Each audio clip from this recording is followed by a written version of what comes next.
দেখো এর আগের দিন কোথা থেকে পড়েছিলাম, হাঁকে ওই জয় প্রলয়ঙ্কর, মানে হাঁকে বলতে ডাক দেই।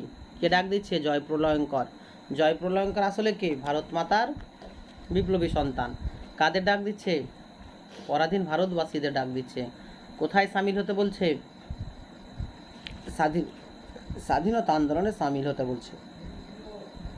ওই কথাটাই এদের বলছে এখানে, পরাধীন ভারতবাসীদের উদ্দেশ্যে বলছে, তাই তোরা জয়ধ্বনি কর, তোরা সব জয়ধ্বনি কর, তোরা সকলে জয়সূচক ধ্বনি দে।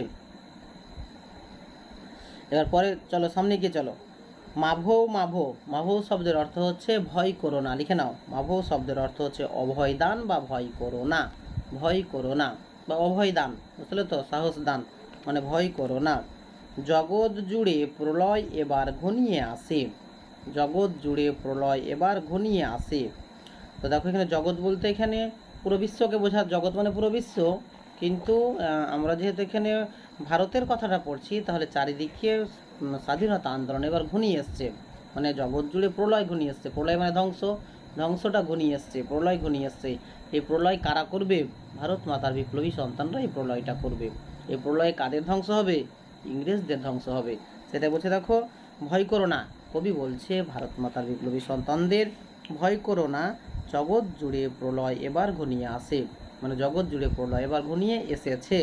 আসে বলছে, কিন্তু আসলে কবিতা মেলানোর জন্য, ছন্দটা মেলানোর জন্য আসে বলা হচ্ছে, কিন্তু আসলে এসেছে। জগৎ জুড়ে প্রলয় এবার ঘনিয়ে এসেছে। জরাই মরা মুমূর্ষদের প্রাণ লুকানো ওই বিনাশে। দেখো, জরাই মরা মুমূর্ষ, জরা বলতে জরাগ্রস্ত, মরা বলতে মৃত ব্যক্তি সমতুল্য। আর মুমূর্ষ ব্যক্তি কাদের বলা হয়? যারা এখানে বিকলাঙ্গ ব্যক্তি বা অত্যন্ত অসুস্থ, বিছানা নিয়েছে, চোখটা তার খুলছে না, অসাড় হয়ে গিয়েছে, বুঝলে তো, তাদের বলা হয় মুমূর্ষ ব্যক্তি। মানে এক কথায় কিছুক্ষণের মধ্যে বা কিছুদিনের মধ্যেই হয়তো সে ইহলোক ত্যাগ করে পরলোক গমন করবে, এরকম অবস্থা হয়ে গেছে যার। তো জরাই মরা মুমূর্ষদের প্রাণ লুকানো ওই বিনাশে। এই জরাই মরা মুমূর্ষ আসলে কারা? ভারতীয়রা। পরাধীন ভারতীয়দের বলা হয়েছে কি? জরাই মরা মুমূর্ষ ব্যক্তির সমতুল্য। এক কথায় এখানে জরাই মরা মুমূর্ষ ব্যক্তিদের অবস্থা যেমন, বুঝতে তো, বিকলাঙ্গ, অসাড়, নিস্তেজ, সেই রকম ইংরেজদের অত্যাচারে ভারতীয়দের অবস্থা হয়ে গেছে কার মতো? জরাই মরা মুমূর্ষ ব্যক্তির মতো। বুঝলে, ভারতীয়দের অবস্থা হয়ে গেছে জরাই মরা মুমূর্ষ ব্যক্তির মতো।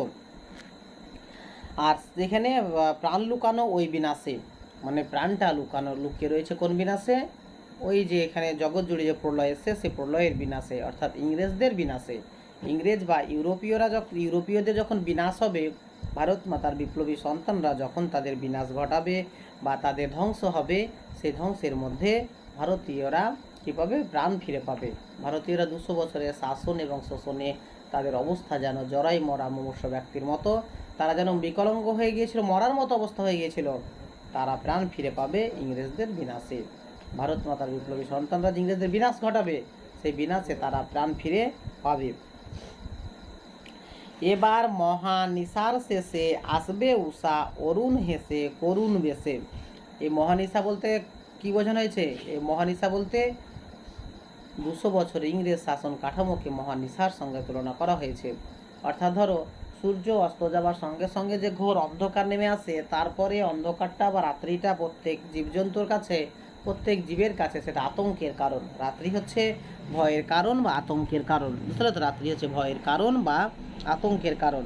তো তারপরে সকালবেলা উষালগ্নে উষার আলো ফুটে ওঠে, সেটা যেন কি অপূর্ব সৌন্দর্য সৃষ্টি হয়, বুঝলে তো। সেই কথাটা বলছে ইংরেজদের 200 বছরের শাসন এবং শোষণ যে 200 বছর ধরে শাসন ও শোষণ করেছে, সেটা কি ঘোর অন্ধকার বা মহানিশার সঙ্গে তুলনা করা হয়েছে, বুঝলে তো। তো এই যে দেখো, এবার মহানিশার শেষে আসবে উষা, অরুণ হেসে করুণ বেশে। আসবে উষা মানে পূর্বাকাশে সূর্য উদয় হওয়ার পূর্বে যে ক্ষীণ আলোর জ্যোতি দেখা যায়, অপূর্ব স্নিগ্ধতা নিয়ে বেরিয়ে আসে, অপূর্ব সৌন্দর্য সৃষ্টি করে। কে? সূর্য, বুঝতে তো। তার যে স্নিগ্ধতা, সেই স্নিগ্ধতা তাকে হাসির সঙ্গে তুলনা করা হয়েছে, এবং তার বেশটা থাকবে করুণ বেশ, নম্রতা, ভদ্রতা, বুঝলে তো, এই ধরনের বেশটা থাকবে। তো এখানে আসলে কি দেখো, মহানিশা বলতে ইংরেজদের 200 বছর শাসন ও শোষণে ভারতীয়দের অবস্থা হয়ে গেছিলো দুর্বিষহ। এবার ভারতীয়রা একত্রিত হয়ে যে প্রলয় ঘটাবে, সেই প্রলয় ঘটিয়ে দিয়ে যে স্বাধীনতা অর্জন করবে, সেই স্বাধীনতাটাকেই বলা হচ্ছে এখানে কি, এখানে উষার আলোর সমতুল্য, বুঝলে তো। অরুণ হেসে এবং করুণ বেশে। তাহলে বুঝতে এই জায়গাটা বুঝতে পারলে, ইংরেজদের 200 বছরের শাসন এবং শোষণটাকে বলা হচ্ছে মহানিশা। এই মহানিশার শেষে বা বিপ্লবীরা যে স্বাধীনতা অর্জন করবে, সেই স্বাধীনতা অর্জনটা হচ্ছে উষার সমতুল্য। আসবে উষা, অরুণ হেসে, করুণ বেশে। কোশ্চেন আসবে উষা কিভাবে আসবে, উষা আসবে অরুণ হেসে এবং করুণ বেশে। দিগম্বরের জটায় হাসে শিশু চাঁদের কর। দিগম্বরকে মহাদেবের আর এক নাম হচ্ছে দিগম্বর। ও জটায় বলতে জট, মহাদেবের মাথায় যে জট থাকে, জটায় হাসে মানে হাসছে কে, শিশু চাঁদের কিরণ। শিশু, বুঝলে তো, মহাদেবের জটায় যে চাঁদের অবস্থান, মহাদেবের জটায় যে চাঁদের অবস্থান, সেটাকে এখানে শিশুর সঙ্গে তুলনা করা হয়েছে, বুঝলে তো। শিশু চাঁদের কর, কর মানে কিরণ। কর শব্দের অর্থ হচ্ছে হাত, কিন্তু এখানে এই বাক্য ধরে হচ্ছে কিরণ। কর শব্দের অর্থ হচ্ছে হাত, বুঝলে তো, কিন্তু এখানে বলবে কিরণ, বুঝলে তো। কিরণ মানে মহাদেবের জটায় শিশু চাঁদের কিরণ হাসছে। এই শিশু চাঁদের কিরণ আসলে কি বলতো, বাংলার ঘরে ঘরে বা ভারতীয়দের ঘরে ঘরে নবজাত শিশুর আবির্ভাব হয়েছে। এই শিশুরাই হবে দেশের ধারক এবং বাহক। সভ্যতা তথা দেশকাল সভ্যতার সকল উন্নতির মূলে হচ্ছে শিশুরা। আজকের যারা শিশু, তারাই হচ্ছে আগামী দিনের বিপ্লবী, বা তারাই হচ্ছে আগামী দিনের দেশের অগ্রগতির বাহক। সেজন্য এখানে সেই কথাটা বলছে, দেখো, মহাদেবের জটায় হাসে শিশু চাঁদের কর, বুঝলে তো। আলো তার ভরবে এবার ঘর। কার আলোয় ভরবে, এখানে শিশুর আলোয় ভরবে। অর্থাৎ কোনো দাম্পত্য জীবনে, স্বামী স্ত্রীর জীবনে বা দাম্পত্য জীবনে, স্বামী স্ত্রীর জীবনকে বলা হয় দাম্পত্য জীবন।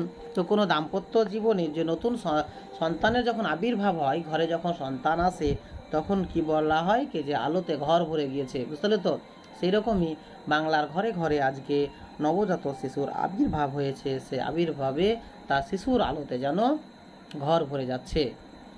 সেই প্রসঙ্গে বলছে মহাদেবের জটায় হাসে শিশু চাঁদের কর, মানে মহাদেবের জটায় হাসে শিশু। এই মহাদেবের জটায় যে চাঁদ থাকে, সেই চাঁদের সমতুল্য শিশুর আজকে বাংলার ঘরে ঘরে আবির্ভাব হয়েছে, বুঝলে তো। তাই তোদের বারবার অনুনয় বিনয় করে বলি, তোরা সব জয়ধ্বনি কর, তোরা সব জয়ধ্বনি কর, তোরা সকলে জয়ধ্বনি দিয়ে সবাই বিপ্লবী আন্দোলনে সামিল হয়ে যা। এখানে স্বাধীনতা সংগ্রামী আজকে ঘরে ঘরে দেখা দিয়েছে। ওই সে মহাকাল সারথি রক্ত তড়িৎ চাবুক হানে। দেখো, মহাকাল সারথি কাদের বলা হয়েছে, মহাকাল সারথি আসলে মহাদেবের এখানে শ্রেষ্ঠ রথচালক। ও যখন স্বর্গ থেকে মর্তভূমিতে অন্যায়ের প্রতিবিধান কল্পে এসছে, সে তখন রথচালক হয়ে এসছে। উক্ত কবিতায় মহাকাল সারথি বলতে ভারত মাতার বিপ্লবী সন্তানকে বোঝানো হয়েছে। উক্ত কবিতায় মহাকাল সারথি বলতে ভারত মাতার বিপ্লবী সন্তানকে বোঝানো হয়েছে। তো মহাকাল সারথি বলতে কি, যুগে যুগে কালে কালে যে রথচালক। মহাকাল সারথি রক্ত তড়িৎ চাবুক হানে, বুঝলে তো। তড়িৎ বলতে তাড়িত, আর রক্ত মাখা চাবুক, বুঝলে তো। হানে বলতে আঘাত করে, হানে বলতে আঘাত করে। এক কথায় তুমি যদি লক্ষ্যে পৌঁছাও, তাহলে ধরো ঘোড়া গাড়িতে করে তুমি যাচ্ছ, ঘোড়ার পিঠে চেপে, এবার দ্রুত তোমাকে যেতে হবে, তো কী করবে, চাবুকের আঘাত করবে না ঘোড়াকে। সেই রকমই মহাকাল সারথি এখানে যেন তার রথের ঘোড়াকে চাবুক দিয়ে দ্রুত আঘাত করছে। চাবুক মানে কষা বেত, বুঝলে তো, দ্রুত আঘাত করছে। আর সে আঘাতে যেন রক্তাক্ত হয়ে যাচ্ছে ঘোড়ার শরীর। রনিয়ে ওঠে হেসার কাঁদন বর্জ্য গানে ঝড় তুফানে। রনিয়ে ওঠে মানে যুদ্ধের পরিস্থিতি তৈরি করছে। রনিয়ে ওঠে, রণ মানে যুদ্ধ, আর রনিয়ে ওঠা মানে যুদ্ধের পরিস্থিতি তৈরি করছে। যখন দ্রুত পদে যখন স্বর্গ থেকে মর্তভূমিতে মহাকাল সারথি তার রথকে তাড়িত করে নিয়ে আসছে, ঘোড়াকে আঘাত করে রথকে দ্রুত নিয়ে আসছে, সেই সময় যেন যুদ্ধের পরিস্থিতি তৈরি হয়ে যাচ্ছে, বুঝলে তো। আর হেরেসার কাদর, হেরেসা মানে ঘোড়া, অশ্ব মানে ঘোড়া, আর ওখানে অশ্বের ডাককে হেরেসা বলা হয়। তো এখানে রনিয়ে ওঠে মানে যুদ্ধের পরিস্থিতি তৈরি করছে কে, হেরেসার কাদর। ঘোড়াগুলো কাঁদছে, কেন কাঁদছে, ওই যে তাকে চাবুক পেটা করছে। কে চাবুক পেটা করছে, মহাকাল সারথি। মহাকাল সারথি আসলে কে, ভারত মাতার বিপ্লবী সন্তান, বুঝলে তো। বর্জ্য গানে ঝড় তুফানে, মানে ও যখন আঘাত করছে, যেন এখানে ও তখন স্বর্গ থেকে আসছে, তো স্বর্গ থেকে আসার পথে রাস্তাতে বজ্রপাত, বিদ্যুৎ, ঝড়, তুফান ইত্যাদি। সেটা হচ্ছে কি যে মহাদেবের দিয়ে বললাম আমি। মহাদেব যখন স্বর্গ থেকে রথকে তাড়িত করে যখন মর্তভূমিতে আসছে, তখন রাস্তার পথেও যখন যুদ্ধের প্রস্তুতি তৈরি করছে, বজ্রপাত, তুষারপাত ইত্যাদি ঝড় তুফান আছে সেটাকে ভেদ করে আসছে। সেই রকমই ভারত মাতার বিপ্লবী সন্তানরা যখন এখানে স্বাধীনতা সংগ্রামে লড়াই করছে, সেই লড়াইয়ের মধ্যে যে প্রতিবন্ধকতা, সেটাকে বলা হচ্ছে বজ্রগান এবং ঝড় তুফান। সেই বজ্রগানে ঝড় তুফানে ভারত মাতার বিপ্লবী সন্তানরা তাদের ক্রিয়াকাণ্ডে বা তাদের উদ্দেশ্যে এগিয়ে আসছে, স্বাধীনতা আন্দোলনে এগিয়ে আসছে। খুরের দাপট তারাই লেগে উল্কা ছোটায় নীল খিলানে। মহাকাল সারথি যখন রথ নিয়ে চলে আসছে স্বর্গ থেকে, আকাশপথ থেকে, সেই সময় খুর, খুর কাকে বলা হয়? ঘোড়ার পায়ে যেটা শক্ত আবরণ থাকে সেটা খুর। ওর দাপট, মানে দাপট বলতে প্রভাব, তারাই লেগে, আকাশপথে যে তারা রয়েছে তারা, তারার সঙ্গে ঘোড়ার পায়ের খুরের আঘাতটা লেগে যায়, দিয়ে কি হয়? উল্কা ছোটায় নীল খিলানে। উল্কা মানে কি? তারা খসা। তারার সঙ্গে যখন খুরের আঘাত লেগে যায় তখন একটা অংশ বিচ্যুত হয়ে যায়, যে কোথায় পড়ে? নীল খিলানে। নীল খিলান শব্দের অর্থ হচ্ছে, এখানে তোমরা লিখো আকাশ। খিলান শব্দের অর্থ হচ্ছে আকাশ, নীল আকাশ। নীল মানে নীল, আর খিলান মানে আকাশ, নীল আকাশ। তা আসলে খিলান শব্দের অর্থ হচ্ছে ইট, সিমেন্ট, পাথর দিয়ে তৈরি গম্বুজকে বলা হয় খিলান। ইট, সিমেন্ট, পাথর দিয়ে তৈরি গম্বুজকে বলা হয় খিলান। কিন্তু এখানে এখানে দাঁড়া, তোমাদের বই এটা পড়বে, খিলান শব্দের অর্থ অপশানে থাকবে আকাশ, বুঝলে তো? তোমরা লিখবে আকাশ, কিন্তু আসলে এটা হচ্ছে ইট, সিমেন্ট। তো যদি এসে কেউ পড়ে তো লিখবে ইট, সিমেন্ট, পাথর দিয়ে তৈরি গম্বুজকে বলা হয় খিলান। উক্ত কবিতায় আকাশকে খিলান বলা হয়েছে, বুঝতে তো? তো এখানে দেখো, বুঝতে তো? আকাশ থেকে যখন ঘোড়া দ্রুত পদে চলে আসছে, এবার ঘোড়ার খুরের দাপট লাগছে কোথায়? তারায়। তারপরে তারা খসার উৎপত্তি হচ্ছে। সেই তারা খসাটা কোথায় পড়ছে? খিলানের উপরে পড়ছে, আকাশের মধ্যে পড়ছে। তো দেখো পরের লাইনে পাবো গগন তলের নীল খিলানে। এখানে লাইনটা দেখো মিলে যাবে, গগন তলে, গগন মানে আকাশ, তলে বলতে আকাশের তলে, নীল খিলানে। দেখো নীল মনে আকাশকে বোঝাচ্ছে, ওই জন্য আকাশ হয়ে গেল, কিন্তু খিলানটা কোথায় থাকে? গম্বুজটা আকাশের নিচে। তো তাহলে তোমরা কি লিখবে? ওই যে ইট, সিমেন্ট, পাথর দিয়ে তৈরি গম্বুজকে যে খিলান বলা হলো, খিলানটা কোথায় থাকে? আকাশের নিচে। এই যে কুতুব মিনার, বিভিন্ন ধরনের স্মৃতিসৌধগুলো, মিনারগুলি, স্থাপত্যগুলো হচ্ছে খিলান। কিন্তু এখানে যেহেতু নীল লিখছে পাশে, তাই হচ্ছে সেই জন্য হচ্ছে আকাশ। তো নীল খিলান বলতে কবি কি বুঝিয়েছেন? আকাশকে বুঝিয়েছেন, বুঝলে তো? তোমরা কি লিখবে? নীল খিলান বলতে কবি আকাশকে বুঝিয়েছেন। একটু বুঝতে পারলে? অন্ধকারার বদ্ধ কূপে দেবতা বাধা যজ্ঞ জুপে পাষাণ স্তূপে। কবি বলছে, কবি কাজী নজরুল ইসলাম ভারত মাতার বিপ্লবী সন্তানদের তথা সমগ্র ভারতবাসীর উদ্দেশ্যে বলছে, অন্ধকারার বদ্ধ কূপে। অন্ধকারার বদ্ধ কূপ বলতে কবি আসলে কাকে বুঝিয়েছেন? এখানে ইংরেজদের তৈরি জেলখানাকে বুঝিয়েছেন। কোনো একটা কূপের মধ্যে, গুহার মধ্যে যে অন্ধকূপ, সেই কূপের মধ্যে তোমাকে যদি ঢুকিয়ে দেওয়া হয়, সেখানে তোমার জীবন ধারণের প্রতিকূল পরিবেশের জন্য তোমার মৃত্যু হয়তো অবধাবিত, নিশ্চিত।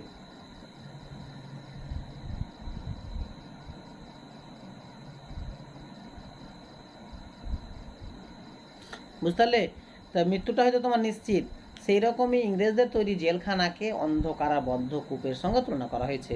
অন্ধকারাবদ্ধ কূপের সঙ্গে তুলনা করা হয়েছে। কেন সেটাকে, ইংরেজদের তৈরি জেলখানাকে কেন অন্ধকারাবদ্ধ কূপের সঙ্গে তুলনা করা হলো?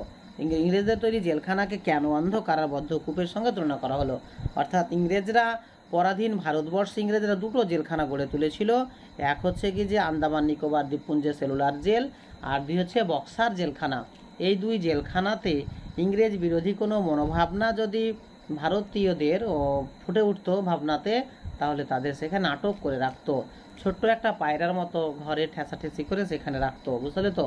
এর আগে দিন বলেছিলাম তোমাদের, ঠেসাঠেসি করে রাখতো। সেখানে মাসে একদিন মাত্র আলুর সবজি দিত, ঘাসের মতো সবজি নিত্যদিন দিত, ফ্যানের মতো ভাত দিত, আর একটা ছোট্ট একটা ঘরে হয়তো 4 জনের জায়গা, ওখানে 20 জনকে ঠেসাঠেসি করে রাখতো। এই যে অত্যাচারে অনেক মানুষ, অনেক বিপ্লবী মারা যেত, সেই জন্য সেটাকে বলা হয়েছে অন্ধকারার বদ্ধ কূপ। দেখো অন্ধকারার বদ্ধ কূপে দেবতা বাধা, দেখো এখানে অন্ধকারার বদ্ধ কূপে দেবতা বাধা যজ্ঞ জুপে। উক্ত কবিতায় দেবতা কাদের বলা হয়েছে? উক্ত কবিতায় দেবতা বলা হয়েছে ভারত মাতা বিপ্লবী সন্তানকে। উক্ত কবিতায় দেবতা বলা হয়েছে ভারত মাতার বিপ্লবী সন্তানকে। ও যেন ভারত মাতার বিপ্লবী সন্তানরা যেন যজ্ঞের স্তূপে বাধা পড়ে রয়েছে। বাধা বাধা বুঝলে তো? যজ্ঞ কাকে বলা হয়? লক্ষ্যে পৌঁছানোর জন্য যে মাধ্যম সেটা বলে যজ্ঞ। তোমরা পরীক্ষাতে, মাধ্যমিক পরীক্ষাতে ভালো ফল করার জন্য যে পড়াশোনা করছো, তো এটাই এক প্রকারের যজ্ঞ। লক্ষ্যে পৌঁছানোর জন্য তান্ত্রিকরা বা পুরোহিতরা যজ্ঞ করে না? তান্ত্রিকরা বা পুরোহিতরা যজ্ঞ করে, সেটাকে বলা হচ্ছে কি যে যজ্ঞ। তো এখানে সেটা বলছে ভারত মাতার বিপ্লবী সন্তানরা যে লক্ষ্যে পৌঁছানোর জন্য বা স্বাধীনতা অর্জনের জন্য যে যজ্ঞ করছে, সেই যজ্ঞ দেখো যজ্ঞের স্তূপে তারা যেন বাধা পড়ে গিয়েছে। কাদের দ্বারা? ইংরেজদের দ্বারা। ইংরেজরা তাদের জন্য বাধা ফেলে দিয়েছে, আটক করে দিয়েছে, শৃঙ্খল করে দিয়েছে, সামনে বেড়া করে দিয়েছে, জেলে আটক করে দিয়েছে। পাষাণ স্তূপে, পাষাণ কাদের বলা হয়েছে? ইংরেজদের। ইংরেজদের পাষাণ ব্যক্তি কাদের বলা হয়? যাদের মানবিকতা নেই, যাদের হিতৈষিতাবোধ নেই, যারা অপরের ব্যথিত হয় না, তাদের পাষাণ বলা হয়। তো ইংরেজদের ক্রিয়াকাণ্ডকে, অনেকগুলো ক্রিয়াকাণ্ড অত্যাচার, সেটাকে স্তূপের সঙ্গে তুলনা করা হলো, আর পাষাণ বলতে ইংরেজদের বোঝানো হলো। পরের হিত করা, মঙ্গল করা। হিত মানে মঙ্গল, হিতৈষী মানে পরের মঙ্গল করা। পরের মঙ্গল বা পরের ভালো করাটাকে বলে হিতৈষী। পর বলতে কি অপরের মঙ্গল করাটা হচ্ছে হিতৈষী। দেখো পাষাণ স্তূপে, পাষাণকে ইংরেজরা, ইংরেজদের পাষাণ স্তূপে যেন ভারতীয়রা বাধা পড়ে রয়েছে। দেখো সেই জন্য বলছে এই তোরে তোর আসার সময় ওই রথ ঘর ঘর। কাকে বলছে? মহাকাল সারথীকে বলছে। মহাকাল সারথীকে বলছে এই তোরে তোর আসার সময়, অর্থাৎ 200 বছরের শাসন এবং শোষণে ভারতীয়দের অবস্থা বিপর্যস্ত হয়ে পড়েছে। এখনই তোর আসার সময়, ভারতীয়দের উদ্ধার করার জন্য, স্বাধীনতা অর্জন করার জন্য, ইংরেজদের এদেশ থেকে বিতাড়িত করার সময় এখনই, উপযুক্ত সময়, এখনই তোর আসার সময়। ওই রথ ঘর ঘর, ওই রথের ঘর ঘর শব্দ শোনা যাচ্ছে। ওই রথ ঘর ঘর শোনা যায়, ওই রথ ঘর ঘর মানে স্পষ্ট রূপে আমি শুনতে পাচ্ছি। ওই রথ ঘর ঘর, রথের ঘর ঘর শব্দ স্পষ্ট রূপে শুনতে পাচ্ছি। তাই তোমাদের অনুনয় বিনয় করে বলছি কি যে সকলে স্বাধীনতা আন্দোলনে সামিল হয়ে যাও। মানে শোনা যায়, মানে তোরা সব জয়ধ্বনি কর, তোরা সব জয়ধ্বনি কর। এক কথায় ভারত মাতার বিপ্লবী সন্তানরা, মানে মহাকাল সারথীরূপী ভারত মাতার বিপ্লবী সন্তানরা ইংরেজদের সঙ্গে লড়াই করার জন্য বা মায়ের হাত থেকে শৃঙ্খল মোচনের জন্য তারা একাগ্রতার সহিত এগিয়ে আসছে। এখন শুধু তোমরা জয়ধ্বনি দিয়ে সকলে স্বাধীনতা আন্দোলনে সামিল হয়ে যাও। পরক্ষণে বলছে ধ্বংস দেখে ভয় কেন তোর, প্রলয় নতুন সৃজন বেদন। কাকে বলছে কবি? ভারত মাতার বিপ্লব, পরাধীন ভারতবাসীদের, পরাধীন কুসংস্কারগ্রস্ত ভারতবাসীদের উদ্দেশ্যে কবি বলছে ধ্বংস দেখে ভয় কেন তোর, ধ্বংস দেখে তোরা ভয় পাচ্ছিস কেন? এখানে কিসের ধ্বংসের কথা বলছে? ইংরেজদের ধ্বংস। মহাদেব রূপী ভারত মাতার বিপ্লবী সন্তানরা এগিয়ে এসে প্রলয়ের মাধ্যমে ইংরেজদের ধ্বংস করবে। সেই জন্য বলছে ধ্বংস দেখে ভয় কেন তোর। তো ইংরেজদের ধ্বংস দেখে তোরা ভয় কেন পাচ্ছিস? কাদের বলছে? পরাধীন ভারতবাসীদের। পরাধীন ভারতবাসীদের এই কথাটা বলছে ধ্বংস দেখে কেন তোরা ভয় পাচ্ছিস? প্রলয় নতুন সৃজন বেদন, প্রলয়ের মধ্যে নতুনের সৃষ্টি হয়। কিন্তু যখন কোনো শুভ সৃষ্টির মধ্যে কোনো অনাচার ঢুকে যায় তখন সেটা ধ্বংসের মুহূর্তে যায়। তো পুরনোকে কিছু ছাড়তে গেলে, নতুন কিছু গড়তে গেলে তো একটু বেদনা হবেই। সেজন্য বলছে কি যে পুরনোর মধ্যে, ধ্বংসের মধ্যে নতুনের সৃষ্টি হবে, এতে একটু বেদনা হবেই। এটা একটু বেদনাটা, একটু কষ্টটা অনুভব হবেই। তো কষ্টটা তোরা মানিয়ে নে, বুঝিয়ে নে, বুঝতে তো? সেটা কি বলছে দেখো, ধ্বংস দেখে কেন তোরা ভয় পাচ্ছিস? প্রলয় নতুন সৃজন বেদন। প্রলয় মানে ধ্বংস, নতুন মানে নতুন, সৃজন মানে সৃষ্টি, বেদন মানে ব্যথা বা বেদনা। মানে একটাকে ধ্বংস করে দিয়ে নতুন যখন কিছু সৃষ্টি হবে একটু তো বেদনা হবেই, বুঝতে তো? বেদনা হবেই। তাহলে কেন তোরা ভয় পাচ্ছিস? আর সেই সৃষ্টিটাই হবে তোদের ভাবিকালের সুখ সমৃদ্ধ। আর অন্যায় অত্যাচার সহ্য করতে হবে না ইংরেজদের। তাহলে একটু তো ব্যথা বেদনা অনুভব করতে হবে, কারণ ধ্বংসের মাধ্যমে নতুনের সৃষ্টি হবে। আসছে নবীন, কোশ্চিন আসবে, নবীন আসছে কেন? জীবন হারা অসুন্দরে করতে ছেদন। এই জীবন হারা অসুন্দর আসলে কারা? ইংরেজরা। ইংরেজরা বা ইংরেজদের ক্রিয়াকাণ্ডকে বলা হয়েছে জীবন হারা অসুন্দর, অর্থাৎ ইংরেজরা। মানে আসছে নবীন, নবীনকে ভারত মাতার বিপ্লবী সন্তান, সদ্যজাত নতুন সন্তান, নতুন বিপ্লবী। আসছে নবীন, অর্থাৎ আসছে নবীন। নবীন আসলে কি যদি বলে তাহলে কি লিখবে? ভারত মাতার বিপ্লবী সন্তানদের নবীন বলা হয়েছে। আসছে নবীন, কি করতে আসছে? জীবন হারা অসুন্দরের ছেদন করতে আসছে। ছেদন মানে ধ্বংস। এই জীবন হারা অসুন্দর আসলে কারা? ইংরেজরা। ইংরেজদের ধ্বংস করার জন্য নবীনরা চলে আসছে। তাই সে এমন কেসে বেসে প্রলয় বয়েও আসছে হেসে মধুর হেসে। তাই সে এমন কেসে বেসে, সেটাকে মহাদেবরূপী ভারত মাতার বিপ্লবী সন্তান বা মহাদেব, বুঝতে তো? তো সবসময় তোমরা লিখবে মহাদেব রূপী ভারত মাতার বিপ্লবী সন্তান, তাহলে আর তোমার কেউ নম্বর কাটতে পারবে না।